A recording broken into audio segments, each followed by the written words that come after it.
Clear?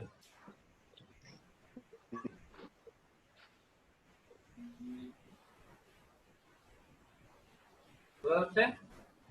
জি sir. আচ্ছা, financial management দেখো, financial management is that managerial activity which is concerned with raising, planning and controlling the firm financial resources. মানে আমরা management বলতে কি বুঝি? Normally management বলতে আমরা বুঝি ব্যাকগ্রাউন্ড, যারা যারা জয়েন করতেছে সবাই মাইকটা একটু মিউট করো।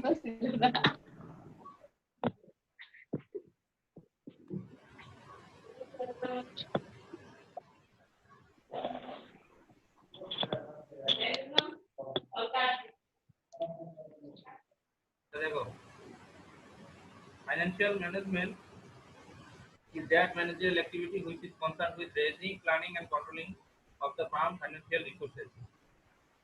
Management বলতে বোঝায় planning, organizing, leading, controlling in an organization for the achievement of organizational goals.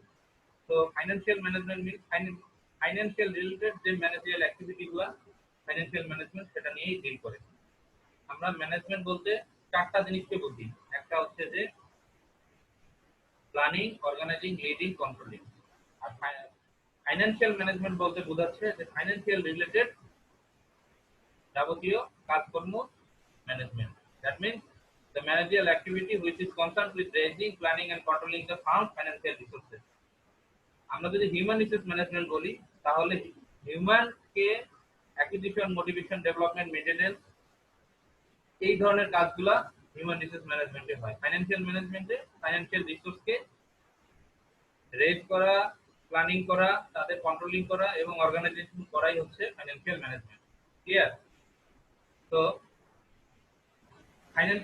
ফাইন্যান্সের কিছু ফাংশন আছে, তিনটা ফাংশন। একটা হচ্ছে investment decision, financing decision, dividend decision. তিনটা ডিসিশন। ইনভেস্টমেন্ট ডিসিশন বলতে বোঝাচ্ছে যে কোথায় আমরা ইনভেস্ট করব। The investment decision is the most important decision made by the finance. Investment decision refers to the allocation of capital to long-term assets. কি function গুলা এই ডিসিশনের আন্ডারে থাকে? একটা হচ্ছে যে profit planning, investment of fund, managing asset, exploring alternative use of fund, costing and pricing of product. আচ্ছা, ইনভেস্টমেন্ট ডিসিশন মূলত আমরা কোথায় ইনভেস্টমেন্ট করব। তুমি টাকা পয়সা কালেকশন করলা অর্গানাইজেশনে, তুমি ফাইন্যান্সিয়াল ম্যানেজার, কোথায় তোমার টাকাটা তুমি ইনভেস্টমেন্ট করবা, ওখান থেকে তোমার প্রফিট কিভাবে আসবে এবং কিভাবে তোমার অ্যাসেটকে কাজে লাগিয়ে তুমি টাকা পয়সা কালেক্ট করবা এবং কতটুকু প্রফিট আসবে, এই ধরনের ডিসিশনগুলা এই ইনভেস্টমেন্ট ডিসিশনের আন্ডারে নেওয়া হয়। হ্যাঁ, কোথা থেকে তোমার টাকা আসবে? তোমার টাকা আছে 10 লাখ, তোমার আরো 5 লাখ টাকা লাগবে, কোথা থেকে তুমি সেই টাকাটা কালেক্ট করবে এবং কোথায় সেটা তুমি ইনভেস্টমেন্ট করবে, এই ইনভেস্টমেন্ট ডিসিশনটা এখানে নেওয়া হয়। এরপর আছে ফাইন্যান্সিং ডিসিশন।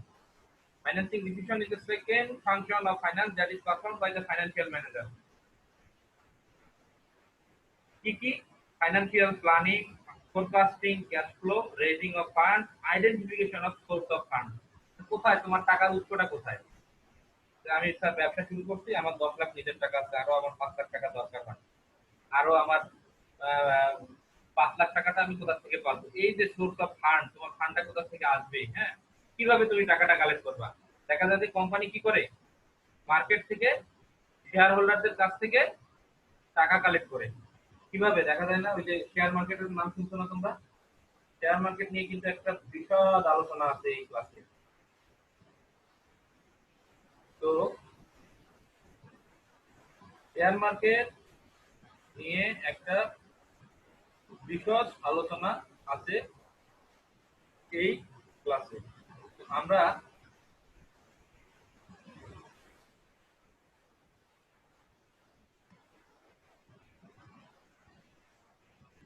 তোমরা যারা কথা বলবো আমি সবাইকে মিউট করে দিচ্ছি, যখন কথা বলবো তখন মাইকটা আনমিউট করে দিয়ে কথা বলবো। হ্যাঁ, তো কি বলছিলাম যে সোর্সেস অফ ফান্ড।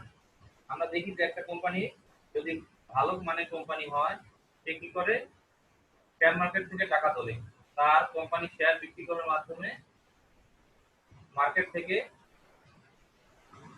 জনগণের কাছ থেকে সে টাকাটা তোলে এবং যারা তার কোম্পানি শেয়ার কিনে তারা কি হয়ে যায়, তারা হয়ে যায় শেয়ার হোল্ডার।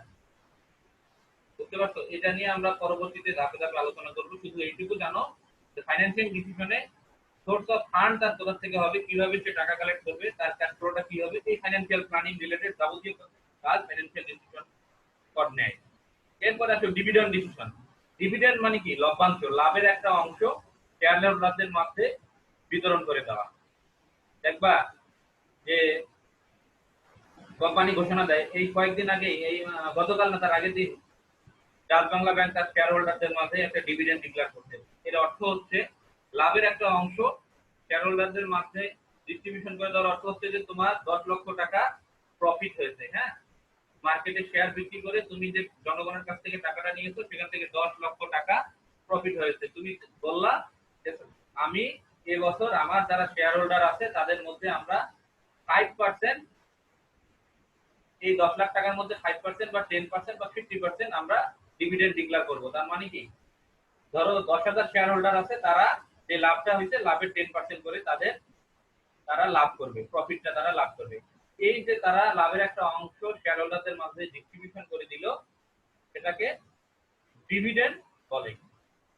ঠিক আছে? The financial manager must decide whether the firm should distribute all the profit or retain them, or distribute a portion of and retain the balance. This kind of decision should perform here. Protection of fund, distribution of profit, retention of profit for further investment. তার মানে কি? যে retention করার অর্থ হচ্ছে যে তুমি 10% dividend declare করলা আর 90% তুমি রিটেন করলা, পরবর্তীতে অন্য একটা তোমার কোম্পানির অন্য একটা ফাংশনে তুমি এটা ইনভেস্টমেন্ট করলা, পরের বছর আবার তুমি ডিভিডেন্ড বাড়ায় দিলা যে 10% ডিভিডেন্ড। তোমরা সবাই পিচ সিনেমা দেখছো না? পিচ সিনেমার মধ্যে দেখবা যে ওই শেষের দিকে গিয়ে কি করে, যে সে বলে যে তার কোম্পানির জন্য সে 10% ডিভিডেন্ড ডিক্লেয়ার করলো, 20% ডিভিডেন্ড ডিক্লেয়ার করলো, এই ঘোষণাগুলো আসে। ঠিক অনুরূপ ভাবে সিনেমায় যেমন দেখা যায়, বাস্তবে দেখবা যে বিভিন্ন পত্রিকায় বা বিভিন্ন ইয়াতে বছরে, প্রত্যেক বছরে একটা ফাইন্যান্সিয়াল ইয়ার শেষে তারা ডিভিডেন্ডটা ডিক্লেয়ার করে। ক্লিয়ার? তিনটা decision: financing, investment decision, financing decision, dividend decision. বোঝা যায় কথা?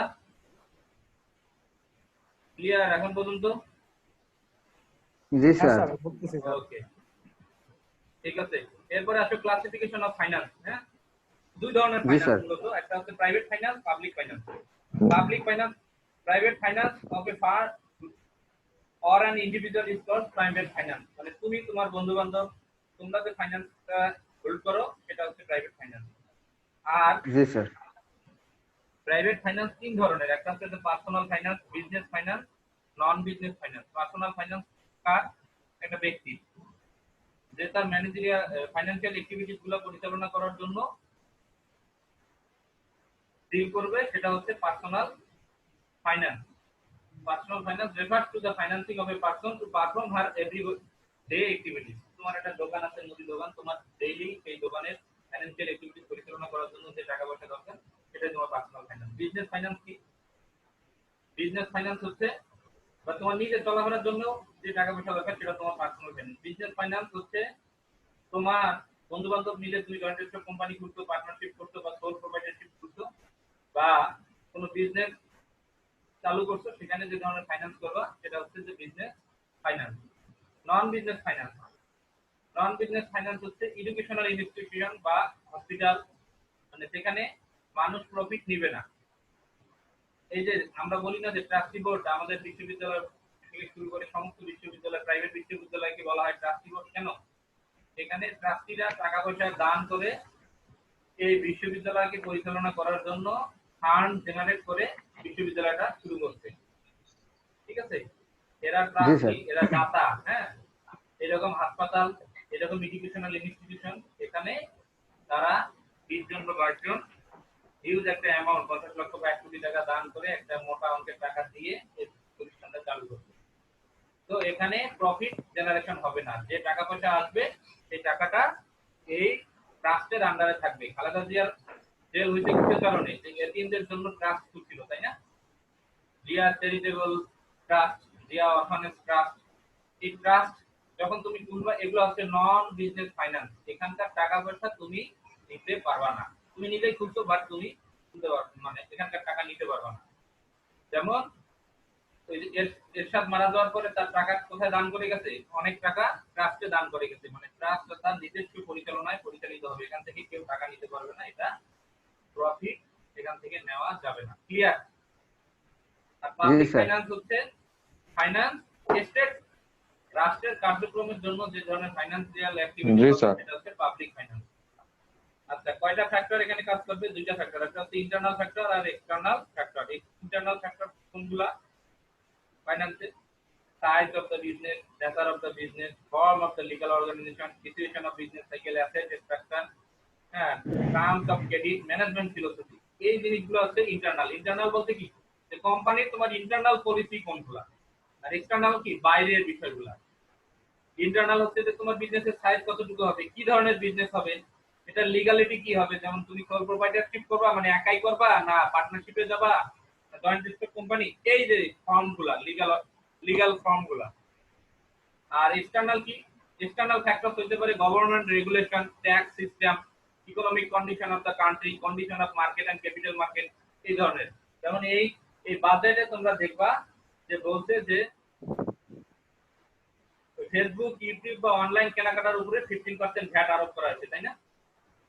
এটা কি গভর্নমেন্টের একটা ট্যাক্স সিস্টেম, গভর্নমেন্ট একটা রেগুলেশন জারি করে দিল। তা তোমার অনলাইন বিজনেস আছে, যেমন amazon.com থেকে তুমি যদি এখন বাইরে কিছু কেনো বা ফেসবুকে কোনো কিছু তুমি যদি কেনো, তাহলে সেটা কি হবে? এখানে 15% তোমাকে ট্যাক্স দিতে হবে। ক্লিয়ার? গভর্নমেন্টের রেগুলেশন এবং ট্যাক্স সিস্টেম, এগুলো হচ্ছে এক্সটার্নাল ফ্যাক্টর। এরপরে আসো প্রিন্সিপাল অফ ফাইন্যান্স।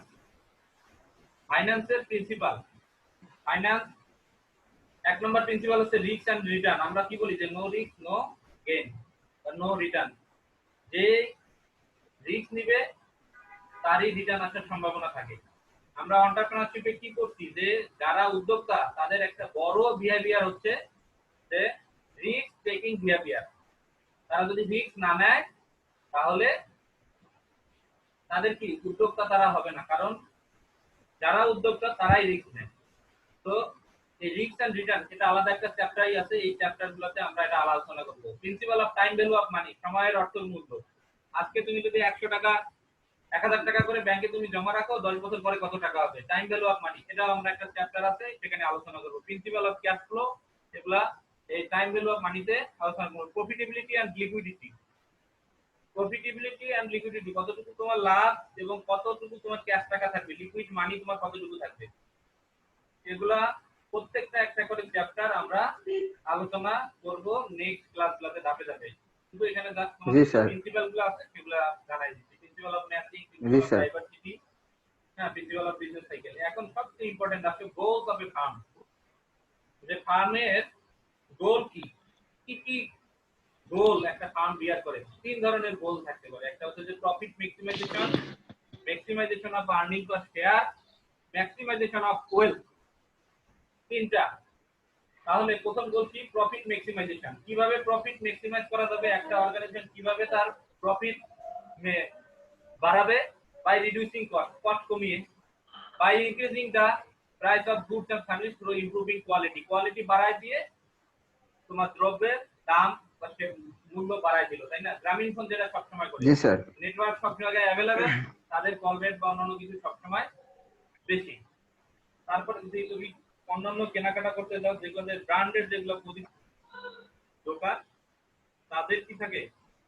কোয়ালিটি ভালো, এই জন্য তাদের দামটা বাড়া যায়। বাই ক্রিয়েটিং জি additional sir. Demand through advertisement, অ্যাডভার্টাইজমেন্টের মাধ্যমে তুমি তোমার পণ্যের বা প্রোডাক্টের ডিমান্ড বাড়িয়ে দিয়ে তুমি প্রফিট ম্যাক্সিমাইজ করতে পারবে।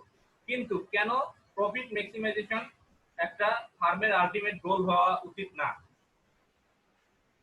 মানে goal but not the ultimate goal, মানে সর্বোচ্চ গোল হওয়া উচিত না। কেন? যে প্রফিট ম্যাক্সিমাইজেশনটা নিয়ে একটা অ্যাম্বিগুইটি আছে। অ্যাম্বিগুইটি মানে কি? দ্বৈতকতা আছে, যে গ্রস প্রফিট না নেট প্রফিট। স্যার এটা কি ধরনের কথা? গ্রস প্রফিট না নেট প্রফিট? আচ্ছা, নেট প্রফিট বিফোর ট্যাক্স না net profit after tax, tax দেওয়ার আগের প্রফিট না ট্যাক্স দেওয়ার পরের প্রফিট, শর্ট টার্ম প্রফিট না লং টার্ম প্রফিট, এই ধরনের কথাগুলো প্রফিট কথাটার সঙ্গে পুরোপুরি উল্লেখ থাকে না। ক্লিয়ার? জি স্যার। এরপরে প্রফিট বিভিন্ন উপায়ে ম্যানিপুলেট করা যায়। কিভাবে?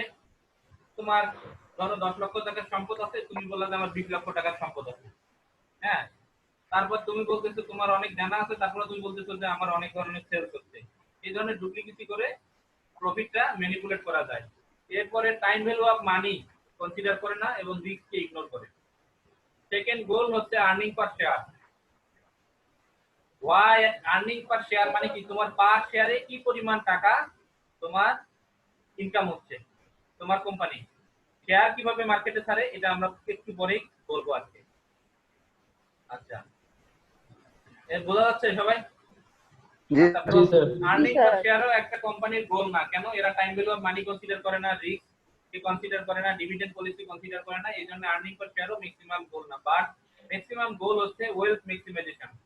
মানে তোমার কোম্পানির যত ধরনের অ্যাসেট আছে সেটা কিভাবে তুমি বাড়াবা, কিভাবে শুধু তুমি ম্যাক্সিমাইজ করবা, সেটাই একটা অর্গানাইজেশনের আর্নিং, অর্গানাইজেশনের গোল। তাহলে প্রশ্ন যদি আসে পরীক্ষায় যে why profit maximization is not the ultimate goal and earning per share is not the ultimate goal but wealth maximization is the ultimate goal of a firm, হ্যাঁ, তোমার মতে যুক্তি দেখাও, যুক্তি উপস্থাপন করো।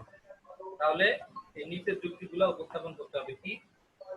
ওয়েলথ ম্যাক্সিমাইজেশন একটা ক্লিয়ার কনসেপ্ট, এটা প্রফিটের মতো অ্যাম্বিগুইটি নাই এখানে, এবং এটা time value of money consider করে, এটা রিস্ক কনসিডার করে, এটা মার্কেট প্রাইসের শেয়ারে কনসিডার করে।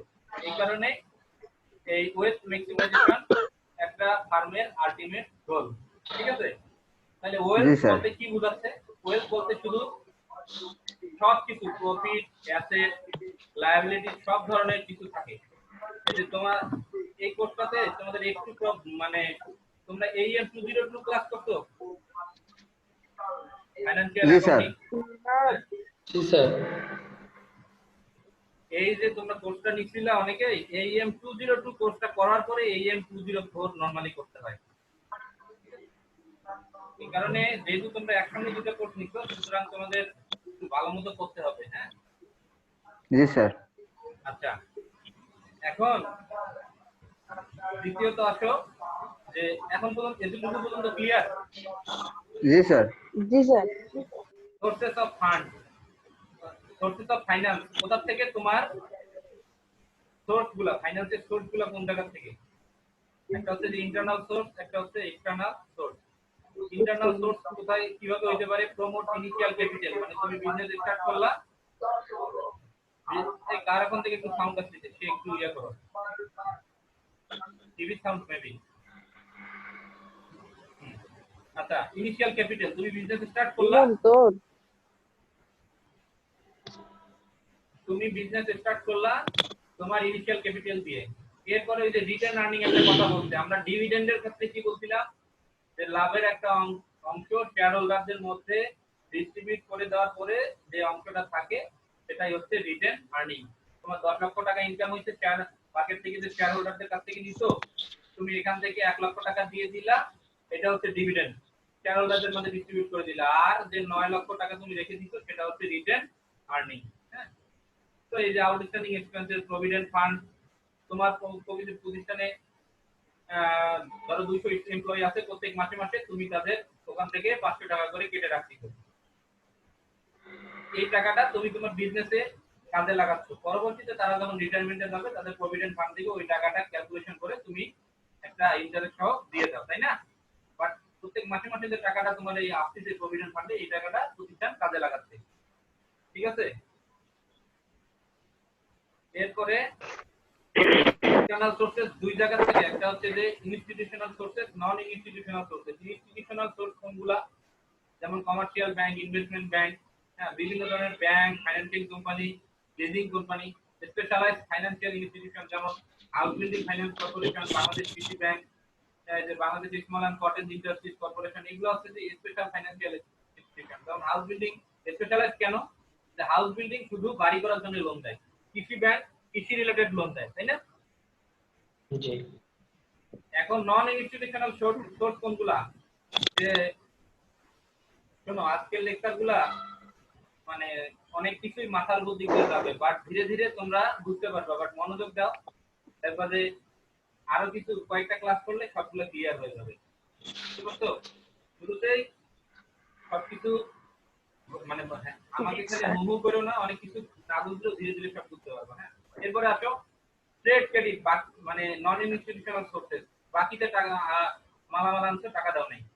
হ্যাঁ, বন্ড এন্ড ডিবেঞ্চার, যেমন সরকার মানি লেন্ডার মানে যারা মর্টগেজ, যারা বন্ধক দেয়, যারা সুদের কারবারি, তাদের কাছ থেকে টাকা আনছো, সেটাও একটা তোমার সোর্স হতে পারে। বন্ড এন্ড ডিবেঞ্চার, যে বন্ড এবং ডিবেঞ্চার হচ্ছে, এছাড়া তোমার বন্ধু বান্ধব বা রিলেটিভ তাদের কাছ থেকে টাকা ধার নিয়ে ব্যবসা শুরু করতো। বন্ড এন্ড ডিবেঞ্চার হচ্ছে যে পাবলিক, সরকার যখন মার্কেটে কোনো কিছু ছেড়ে টাকা আদায় করে, সেটা হচ্ছে বন্ড।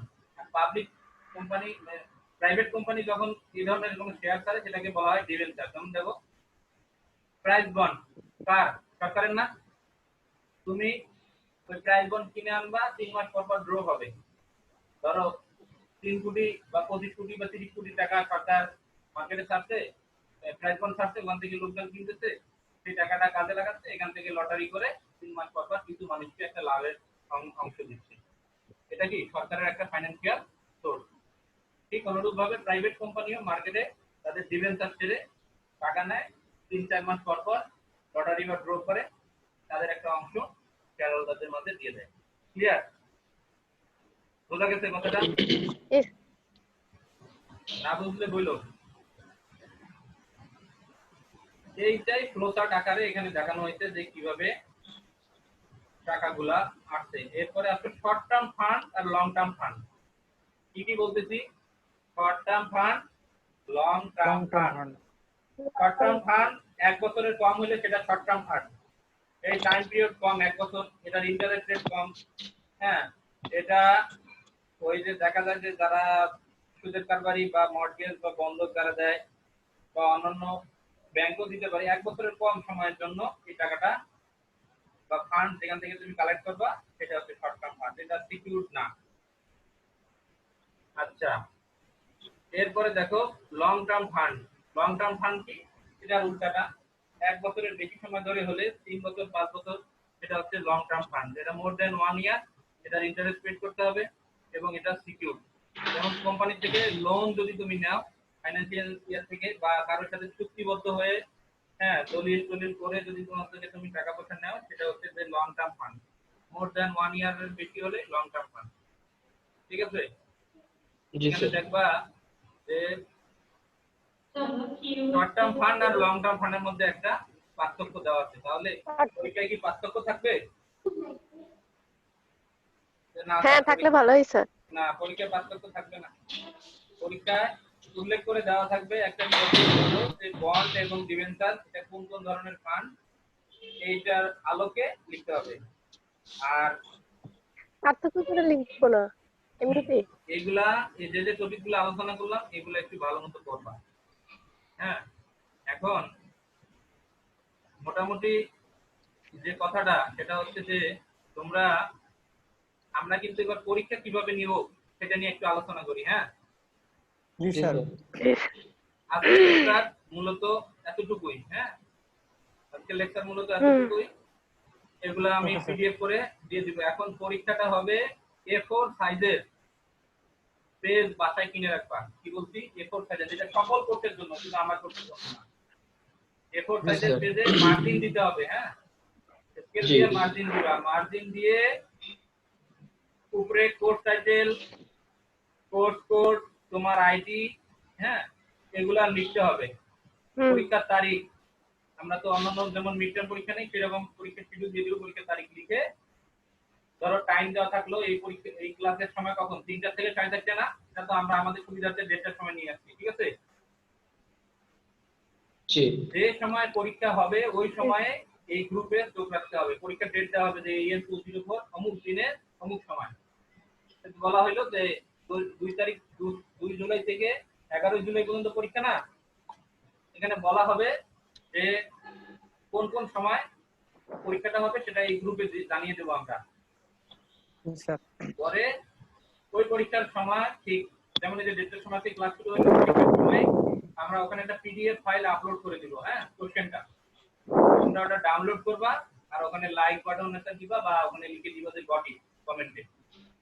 এটা ডাউনলোড করে ওপেন করবা, ওপেন করে ওই এ4 কাগজে মার্জিন করা যে এ4 কাগজ অবশ্যই প্রত্যেকটা পৃষ্ঠা নাম্বার নিচে লিখবা যে পৃষ্ঠা 1 পৃষ্ঠা 2 পৃষ্ঠা 3, হ্যাঁ, জি স্যার। এটা লিখে শুরু করবা, অ্যানসার লেখা শুরু করবা। অ্যানসার লিখে তোমার পরীক্ষা তুমি দেখবা, তোমার পরীক্ষার গার্ড তুমি নিজেই দিবা, কেউ দিবে না, হ্যাঁ। পরীক্ষা জি এত স্যার। আনন্দিত হইও না, আনন্দিত হওয়ার কারণ নাই যে স্যার কেউ লাগবে না, ঠিক খাতা খুলে আমি লিখবো, হ্যাঁ, এই আনন্দিত হওয়ার কোনো সুযোগ নাই। আগে শুনো তারপরে আনন্দিত হই। তো ওখানে সব লিখে ক্যাম স্ক্যানার, মোবাইলের অ্যান্ড্রয়েড ডিভাইসে ক্যাম স্ক্যানার নামে একটা অ্যাপস আছে, হ্যাঁ। মাহবুবা তুমি বলবা যে স্যার আমি তো এটা নামও শুনি নাই এবং এটা আমি দেখিও নাই, কিভাবে স্যার আমি এটা দিয়ে স্ক্যান করবো, তাই না? জি স্যার। তোমার সবার আগে সমস্যা হবে এবং এই কারণেই আমরা গ্রুপে বলে দেব যে ইউটিউবে যেমন এই ক্লাসে জয়েন করার মতো ভিডিও দিয়ে দিচ্ছি, এইরকম গুগল প্লে স্টোর থেকে ক্যাম স্ক্যানার অ্যাপ তোমরা চাইলে নামায় নিতে পারো বা ইউটিউবে সার্চ দিয়ে দেখবা যে কিভাবে ক্যাম স্ক্যানার দিয়ে পিডিএফ ফাইল করা যায়। সেটা ক্যাম স্ক্যানার কেন, যে ক্যাম স্ক্যানার ছাড়া অন্যান্য যে সফটওয়্যারগুলো আছে এগুলো মানে ছবি তুলে তোমরা যদি পাঠাও এটা একটাই 10 মানে 2 এমবি 3 এমবি হয়ে যায়, বাট ক্যাম স্ক্যানার দিয়ে স্ক্যান করলে এটা কিলোওয়াটে পরিণত হয়। ক্যাম স্ক্যানার দিয়ে যে কয়েকটা পৃষ্ঠা হবে তোমার অ্যানসার স্ক্রিপ্ট ওগুলো স্ক্যান করে ইমেল করতে হবে। পরীক্ষা শেষ হওয়ার 1 ঘন্টার মধ্যে এই কাজগুলো করবে, 1 ঘন্টা পার হয়ে গেলে তোমার খাতা গ্রহণযোগ্য হবে না। বোঝা গেছে? বোঝা যায় কথা? জি স্যার। জি স্যার। ওকে, তাহলে ওই ক্যাম স্ক্যানার দিয়ে স্ক্যান করে ইমেল করবা দুইটা ইমেল অ্যাড্রেসে, একটা যে কোর্স টিচার তার ইমেল অ্যাড্রেসে আর একটা বিশ্ববিদ্যালয়ের একটা ইমেল। এই যাবতীয় ইনস্ট্রাকশন আমরা গ্রুপে দিয়ে দিব পরীক্ষার আগে, দুইটা জায়গায় ইমেল করতে হবে ওকে স্যার। 1 ঘন্টার মধ্যে। এখন যে স্যার প্রশ্ন হুবহু এই যে অ্যাডভান্টেজ ডিসঅ্যাডভান্টেজ পার্থক্য এগুলো আসবে না, হ্যাঁ। তো একটু প্রশ্ন হবে সৃজনশীল, তো যেহেতু সৃজনশীল হবে সেহেতু তোমাদেরকে ক্লাস করতে হবে। যেমন আমরা পরের ক্লাসে ডিরেক্ট চলে যাব যে financial performance, financial ratio analysis, হ্যাঁ। এই রেশিও অ্যানালাইসিসে যখন আমরা যাব আলোচনা করব, তোমাদেরকে প্রশ্ন দিয়ে দেওয়া হবে যে রেশিও অ্যানালাইসিস তোমরা ওই প্রশ্ন দেখে মানে হুবহু কোনো প্রশ্ন থাকবে না, সৃজনশীল কোশ্চেন থাকবে, ঠিক আছে। ধরো একটা ডেফিনেশন থাকলো বা দুইটা ডেফিনেশন থাকলো 5 মার্ক বা 10 মার্কের, বাকিগুলা সৃজনশীল। তো তুমি যদি একটু স্টাডি না করো, পড়ালেখা না করো, ক্লাস যদি না করো, তাহলে ওই যে বললাম না 10-এ 10 পাইতে পারো অথবা 10-এ রসগোল্লা পাইতে পারো। মাহবুবুর রহমান বুঝছো? তোমাদের যে ইন্ডিভিজুয়াল গ্রুপ আছে সেই গ্রুপে বলে দিবা। আর ক্লাসের নিয়মটা কি হবে, জি স্যার। ক্লাসে আমরা 1:30-এর মধ্যেই তোমরা গ্রুপে চলে আসবা। আইসা আমারে নক দেওয়ার দরকার নাই, আমি গ্রুপে একদম লিংক দিয়ে দিব আর তোমরা সবাই ফরওয়ার্ড করে দিবা। হাফিজ তুমি জি স্যার। সবাই চেষ্টা করবা যে একটা 5-10 মিনিট আগে থেকে এই গ্রুপে চোখ রাখতে, মিনিমাম 5 মিনিট আগে এই গ্রুপে আসবা, ঠিক আছে। তোমাদের এই গ্রুপে তুমি জুনিয়র সিনিয়ররা ব্যস্ত থাকে, এখানে যে জয়ন্ত আছে আরো অন্যান্য যারা এমবিএ আছে তারা অনেক ব্যস্ত থাকবে। হাফিজ এই গ্রুপের যাবতীয় তথ্য কারা কারা এখানে আছে আমি তাদের নাম আইডি মোবাইল নাম্বার তোমাকে দিব, তুমি এদেরকে মোটামুটি একটা অ্যাটেন্ডার গ্রুপে হোক বা যেভাবে হোক একটা যে কোনো তথ্য পাঠাই দিবা, হ্যাঁ। জি স্যার। এখন বলো যে তোমাদের কারো কোনো কিছু জানার বা বলার আছে কিনা। আচ্ছা, এইগুলা আমার আর তোমার রেফি ম্যাডামের ক্লাস লেকচার গুলা আমরা নরমালি তো অনেক বড় ফাইল হয়ে যায়, হ্যাঁ। এই ফাইলগুলো আমরা ওই একটা ইউটিউবে আপলোড দিয়ে গ্রুপে লিংকটা শেয়ার করে দেই, তোমরা ওখানে গিয়ে সাবস্ক্রাইব করবা, তাহলে যে কোনো নোটিফিকেশন বেল আইকনে ক্লিক করলে যে কোনো নতুন আপলোড ওখানে চলে যাবে, ঠিক আছে। জি স্যার, দেখছি স্যার। হ্যাঁ, অন্যান্য কোর্সের জন্য তো আমাদের দুইজনের জন্য এই একটা ইয়ার থেকে আমি প্রত্যেকটা গ্রুপে ইন্ডিভিজুয়াল তথ্য, আর পরীক্ষার আগ দিয়ে চিন্তার কোনো কারণ নাই, সব তথ্য চলে আসবে। মাহবুবুর রহমান তুমি বুঝছো? জি স্যার, বুঝতেছি এবার। তুমি যদি না বুঝো তোমার জন্য অ্যাসাইনমেন্ট বেশি করে দিব, ঠিক আছে। না স্যার। কারণ তুমি গ্রুপে ঢুকবা। আচ্ছা তোমাকে একটু দেখাই, সবাই দেখো তো, এই যে দেখো আমাদের যে দেখা যায় ফেসবুক দেখা যায়? পেজ চেঞ্জ হয় নাই স্যার।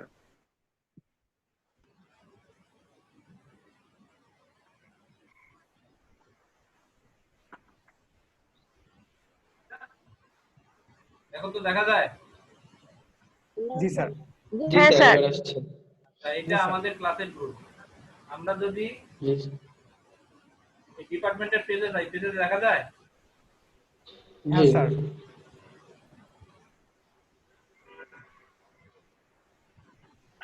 দেখো, এই যে আমি গ্রুপে ঢুকলাম, তাই না?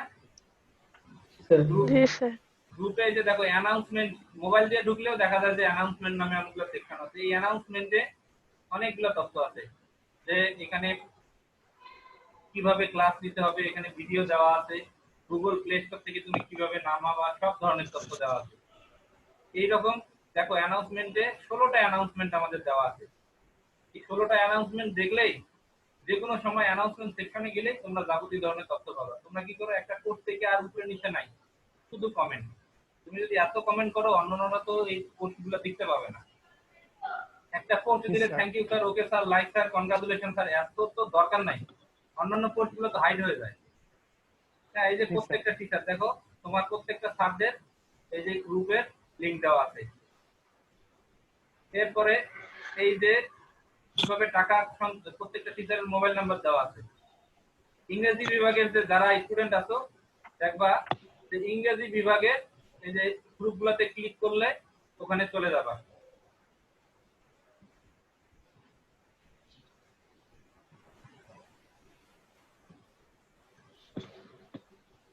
হ্যাঁ, ইংরেজি বিভাগের প্রত্যেকটা অ্যানাউন্সমেন্ট সেকশনে দেখো যে যারা ইংলিশের ক্লাস আছে, কৌশিক স্যারের গ্রুপের লিংক এখানে দেওয়া আছে, ডায়না ম্যাডামের গ্রুপের লিংক দেওয়া আছে।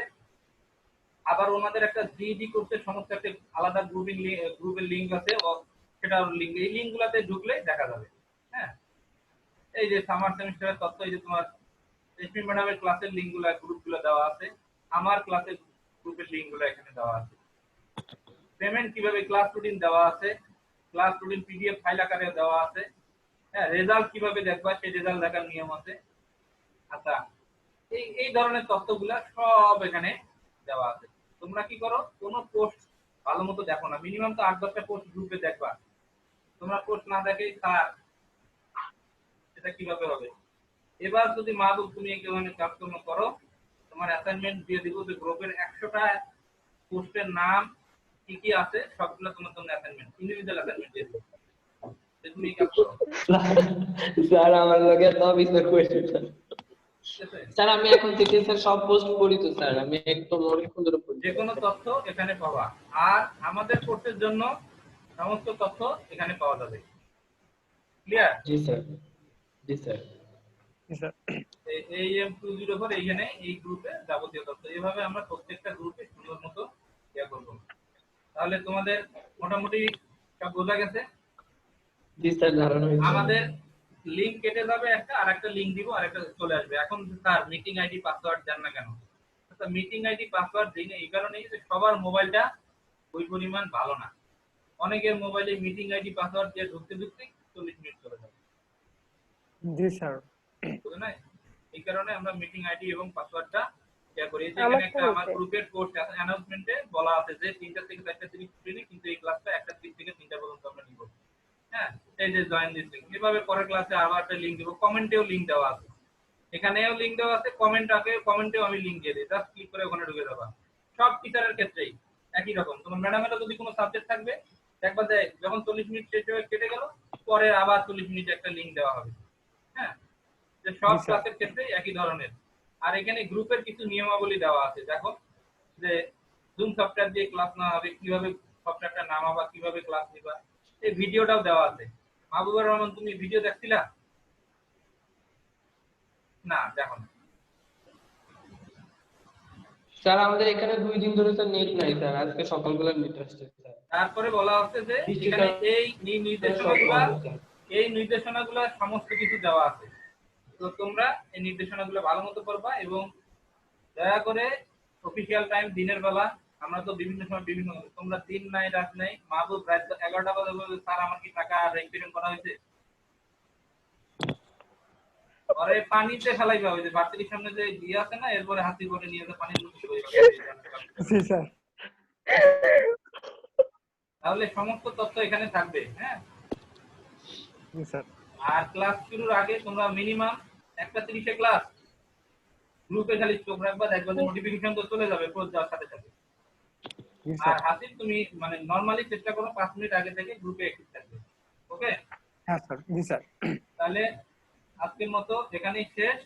আমি অ্যাটেন্ডেন্স যাদের দেওয়া দরকার, পার্টিসিপেন্ট যারা আসতো প্রত্যেকের স্ক্রিনশট রেখে দিচ্ছি। হ্যাঁ, আমি অ্যাটেন্ডেন্স দিয়ে দিচ্ছি। এক হচ্ছে যে নাইম হাসান আসছিল, কান্দিতা শামিন, ফারজানা মেহজাবিন আছে, না স্যার, ও চলে গেছে স্যার, ওর নেটে সমস্যা করতেছে। আছে তারপর সুদীপ্ত মন্ডল, মাহবুবুর রহমান, আতিকুল আলম, জি স্যার। মোহাম্মদ নাইক, জি স্যার। শ্রী জয়ন্তবার বর্মন, হৃদয় শেখ নাইক, শামিমা খাতুন। হ্যাঁ, এরপরে আছে দেলোয়ার হোসেন। স্যার ঠিক আমার আছে, নামটা একটু পড়েন। কে? শান্তিতা শারমিন।